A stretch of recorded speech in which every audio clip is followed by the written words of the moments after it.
విశాఖ ఉక్కు ఆంధ్రుల హక్కు. Allot iron ore mines.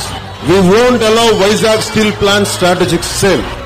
Vizag steel plant చాలా కీలకమైంది ఆంధ్ర రాష్ట్రానికి. ఎక్కడో తెలంగాణలో ఉండే సాయిరెడ్డి కూడా చనిపోయారు దీనికి, జగిత్యాలలో ఉండే సాయిరెడ్డి. మొత్తం ఆంధ్రప్రదేశ్ లో గుంటూరు దగ్గర నుంచి అందరూ 30 మంది పైచిలకు బలిదానాలు జరిగితే అన్ని మతాలు కులాలు ఏసయ్య దగ్గర నుంచి మస్తాన్ దగ్గర నుంచి తంగిళ్ళ సత్యం దగ్గర నుంచి 30 మంది పైచిలకు పోలీసు కాల్పులో చనిపోయారు ఆ రోజు. పోరాటాలతో వచ్చింది స్టీల్ ప్లాంట్. మీరందరూ నియోజకవర్గం ప్రజలు విశాఖపట్నం స్టీల్ ప్లాంట్ ఒక విశాఖపట్నం ఉత్తరాంధ్ర కాదు, మొత్తం ఆంధ్రాకి ఇది గుండె పట్టింది. ఇది ఎందుకని చెప్తానంటే ఇది ఎప్పుడు మనందరికీ కులాల వారిగా విడిపోయి ఉంటాం, ప్రాంతాల వారిగా ఉప ప్రాంతాల వారిగా విడిపోయి ఉంటాం. ఒక్క విశాఖ ఉక్కే మొత్తం ప్రతి ఆంధ్రుడి గుండెల్లో చప్పుడు కొట్టుకుంటుంది. 2 తరాలు దాటిన